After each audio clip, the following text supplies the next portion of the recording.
Okay, this is 6.2. We're going to go over the warm-ups. Number 2, we haven't taught you this. That's because we moved this concept right here. We moved that to second semester. I also forgot that first hour. I didn't start yelling at him. I was close. And then Miss Gilbertson reminded me. So I'm going to take this negative sign. I'm going to put it at the top number. The first thing I graph is my positive 2 on my y-axis. Then I go down 1 over 3, down 1 over 3. There is my lovely line. There we go. Boom, I've graphed it. Okay, now, here's a lot of definitions for you to write.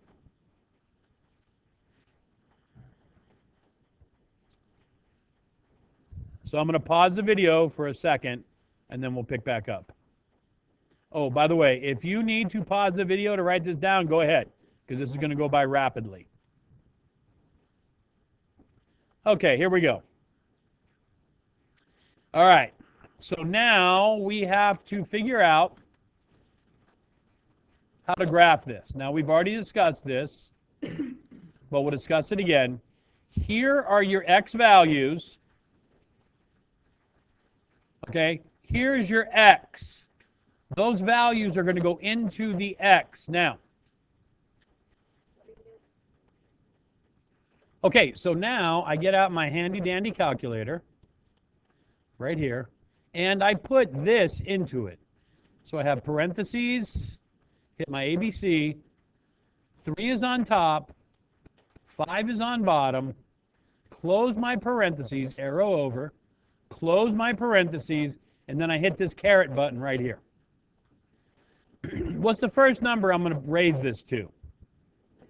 -1. Hit my enter sign, and of course, -1 means to flip it, so that's going to be 5 over 3. Flip it good. So this becomes 5 over 3. When I raise it to the 0 power, it becomes, when I raise it to the 1 power, it becomes 3 over 5. Very good. When I square it, what does it become? 9 over 25. 3 squared is 9. 5 squared is 25. And then when I cube it, what does it become? 27. It's 27 over, I can't remember. 125? Yes, it is. Okay, thank you very much.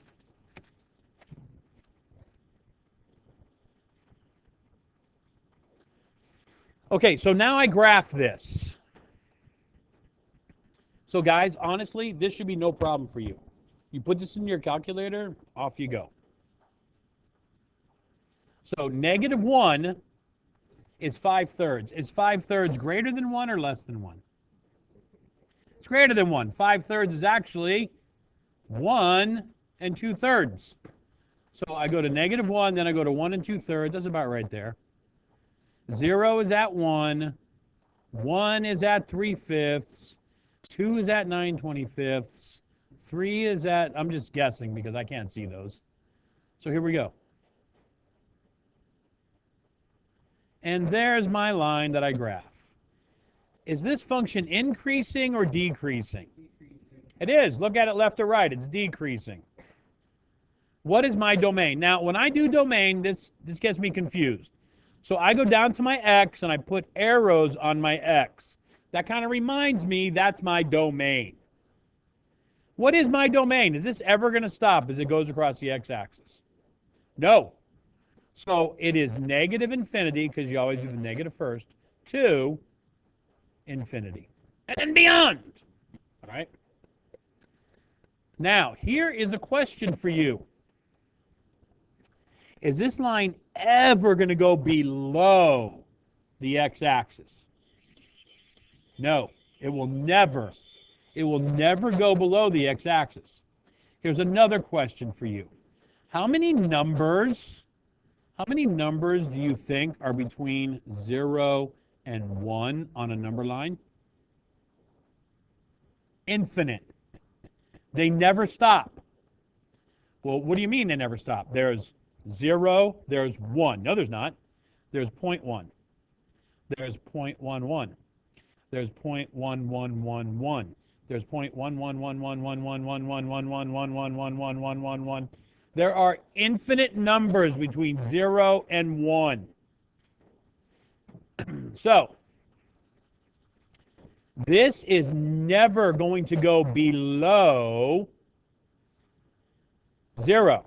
So your range, now look, I'm going to make this little arrow right here because my range talks about my y. Your range is going to go, you always go smallest number first. Is it going to go below 0? 0 to what? 0 to 0 to 0 to what? And beyond. Yeah, 0 to infinity. What's my y-intercept?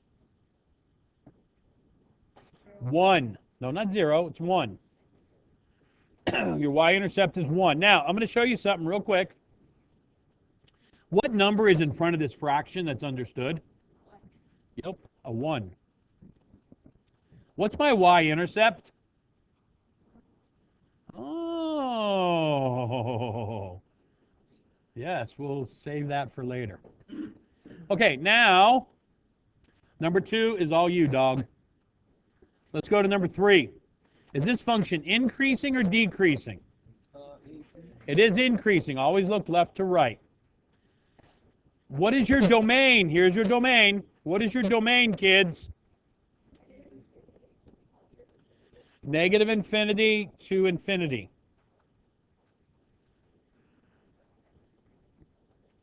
What is your range? Your range is right here. Your range, what's your range, kids? Huh?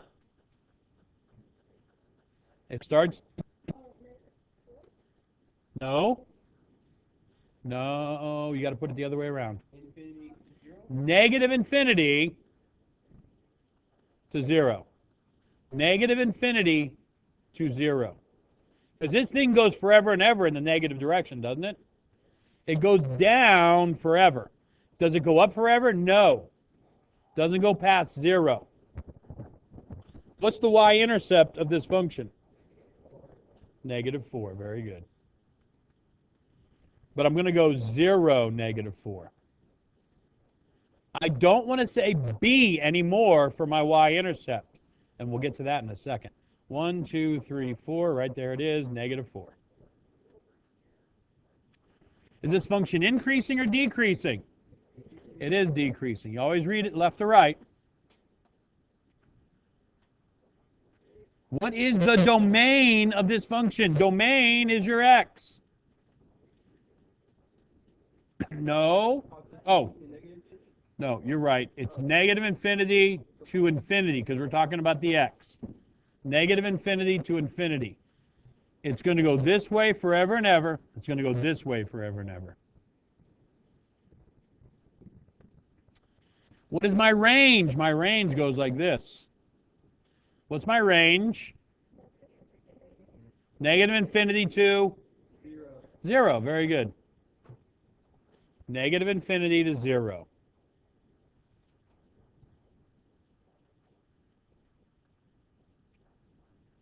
What's my y-intercept? Negative 1 what? Well, it's not negative 1, 0. It's 0, negative 1. Very good. Thank you. Thank you. Thank you. Thank you. Now, here's some interesting stuff. A, ladies and gentlemen, is your initial amount. B is your constant multiplier. Remember I said you got to remember stuff. Got to remember. You remember. You remember. So circle all the functions that have a y-intercept of 2. Which ones do you think have a y-intercept of 2? Do you think f of x has a y-intercept of 2? No. Why not? Okay. Does y have an x-intercept of 2? What did I tell you? The number outside of your parentheses is your y-intercept. The number outside of your parentheses is your y-intercept. So, the 3 that I circled have a y-intercept of 2. Huh?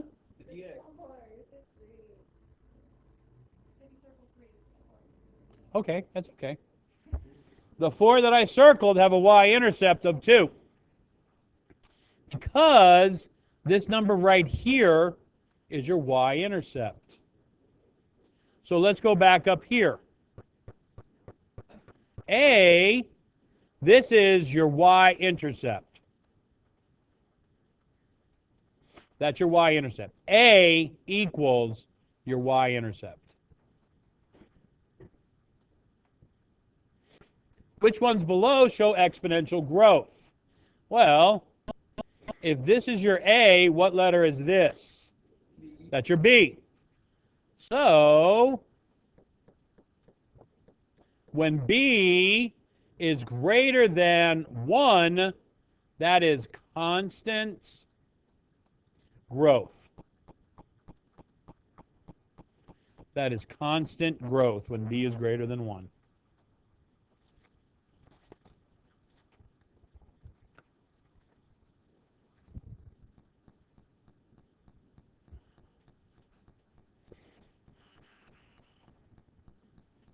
And we just call it growth. But when B is greater than 1, constant growth. So, which one is exponential growth? Y equals is exponential growth. What about f of x? Is this constant growth? Exponential growth? Yes, it is. What about y equals 2 times 4? Is that exponential growth? What about g of x? Is that exponential growth? No. What about h of x? Is that exponential growth? No. Oh, what about y? Is that exponential growth? Yeah, because 5/4 is really 1 1/4.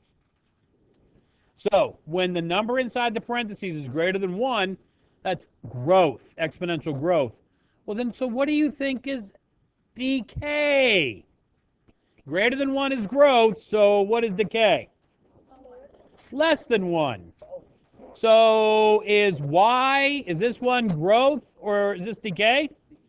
Growth. No, it's not. Oh, sorry, it is growth. We're looking for decay. Is this one decay?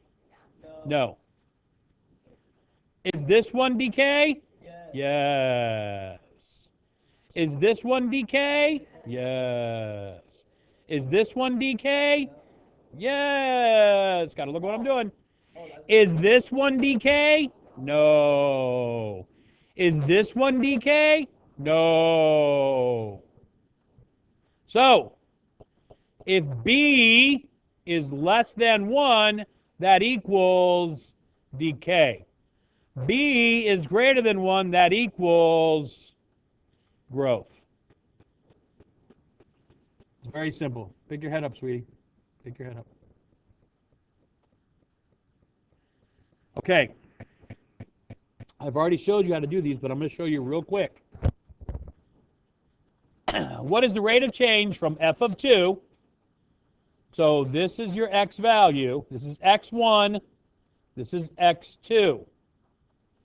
From f of 2 to f of 4. F of 2 is right here. So, when x1 is 2, y1 is 595. There's your x1, your y1. When x2 is 4, your y2 is 1469. So 4 goes with 1469. That's your x2, that is your y2. You then find the rate of change. y2 minus y1 over x2 minus x1. Go ahead and do that. I'm going to pause the video. Go ahead and do it. Okay, so once we fill this in, we get 469 minus 595, which is 874. 4 minus 2 is 2. So we get 874 over 2. That, however, is not simplified. What is my answer simplified, ladies and gentlemen? 437. So my rate of change is 437 or 437 over 1. Now, I did not answer this question last hour, and kids kept coming up and asking me. Explain what the point 10 3820 means. So 10, 3820. What does that mean? You have to look at your headings. What is this? Year. So in year 10, how many trout were there? 3820. That's all it means. Year 10, 3,820 trout. All right? Because they are spawning exponentially. All right. If you have any questions, please feel free to come in and ask. Love you. Have a nice day. Oh, bye-bye. Bye.